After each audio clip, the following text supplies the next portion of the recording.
Welcome back, everybody. Welcome back. Chaos TV is proud to present to you late breaking news. This happened today, this morning, about 6 hours ago. It was announced. Oh my God. It was announced that Zuffa, the parent company of the UFC, the Ultimate Fighting Championship, has purchased Strikeforce. Strikeforce has been purchased, and Zuffa now owns the they own the two biggest MMA franchises in the world. Wow, what the hell happened to make this happen? I have no clue. I don't know. It boggles the mind why this happened, and I don't know. But you know, I did some research. And you know, I looked on online, and the Las Vegas Sun has a great interview. And excuse me while I pull out the spectacles. The spectacles. Oh, the black frames, because you gotta have the black frames. Alright, if you're gonna have glasses, you gotta have the black frames. Now, ignore because the light's above me, so ignore the whatever. Anyway, look, we got going on Dana White. This is something that I found shocking. Now, if you are longtime MMA fans like myself, you remember back in 2006 when the UFC or Zuffa bought the WEC, which is the World Extreme Cage Fighting. It was a mixed martial arts promotion for like bantamweights and featherweights. You know, the guys that weigh like a buck and some chains. You know, dripping wet. Exciting fighters though. Oh my God! I mean, Showtime Pettis. I mean, do I need to say more? Okay. What's it? Aldo. I can't remember his first name. Aldo. You guys know what I'm talking about. And then probably the biggest MMA featherweight that ever lived, Uriah Faber, who is now in. He's got a fight next weekend, which I got to get on that too. I got predictions coming for that too.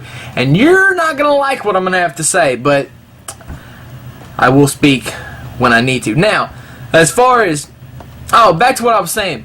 The UFC bought WEC in 2006. They also bought Pride in 2007. Now, all of those fighters have migrated into the UFC. Dana White says that's not going to happen with Strikeforce. He said in an interview that in the video that was posted on UFC.com, said that Strikeforce is a brand that fans have come to like. They have a following. People enjoy the fights they're putting on. He said, so it made sense to us. What made sense? Well, it made sense to buy them. I mean, that's just another attribute that you can add to the legacy of Zuffa. You know, I mean, more power to you. What's interesting to note here is Dana White said that the UFC and Strikeforce they're not going to merge. They're going to remain two separate entities and two separate businesses until the foreseeable future anyway. There's contracts in place. Scott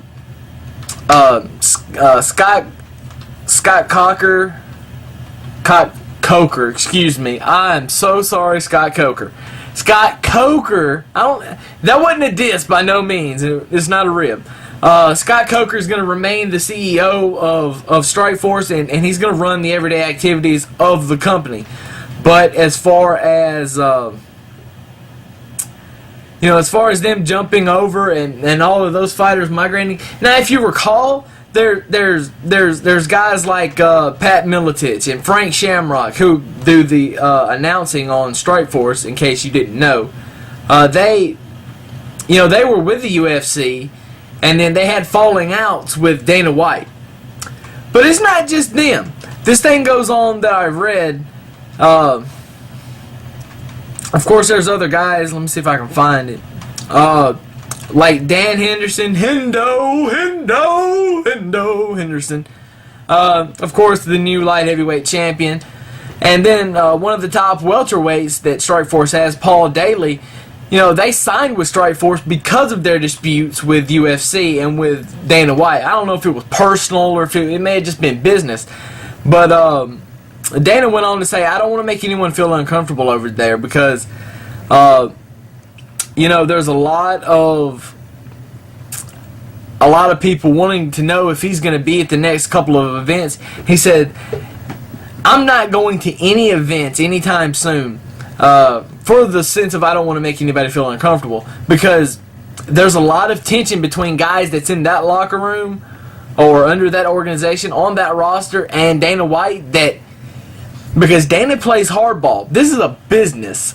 And Dana does what Dana has to do. I've always respected Dana White for doing what he has to do. But Dana goes on to say that, he wants UFC to be one of the world's biggest organizations. He wants UFC to grow and be like on the same level of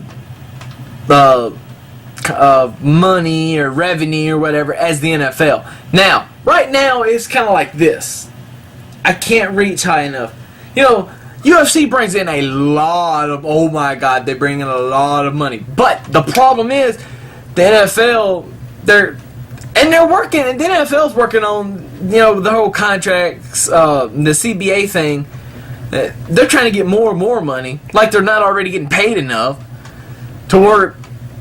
Well, I won't go there. But anyway, I think it makes sense. I think it does. I don't know that I personally like it as far as a fan aspect, because I wanted to see Strikeforce. It's just like wrestling. I want to see, back in the day, I wanted to see WCW and WWE.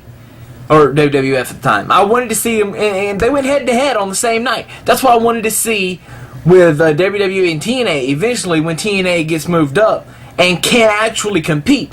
And I also wanted to see the same thing with Strikeforce. I wanted to see them go head-to-head a couple of times a year and see which pay-per-view could draw. And they've went head-to-head a couple of times. They've done, like, Strikeforce had a pay-per-view, so Dana did, like, a fight night and did it for free on Spike and just put it out. But anyway, that's probably not going to happen because they're not going to be in direct competition with each other now. So, with that being said, personally, I don't love it for that reason. But professionally, I think it's a smart idea because Dana wants the UFC to grow. Dana is the right man for the job. I don't know that there's anybody else that could be in that spot and could do the things that he's doing. Dana White is a fucking genius, okay? And I will say it again. Dana White is a fucking genius. He's so smart. He knows this business. This is just about a business that he's, I won't say discovered or created, but he's expanded, and the evolution of MMA, it's a direct result of Dana White. So with that being said, much love Dana White, much love Zuffa. Call me because chaos will come work. And also, make sure next weekend, UFC, what is it, 129? Is it 129? No, 128. UFC 128 next, and Uriah Faber's fighting next week, and I got some stuff to say about that fight. Already got some stuff to say about that fight. But anyway, woo! Right now, chaos is spoken.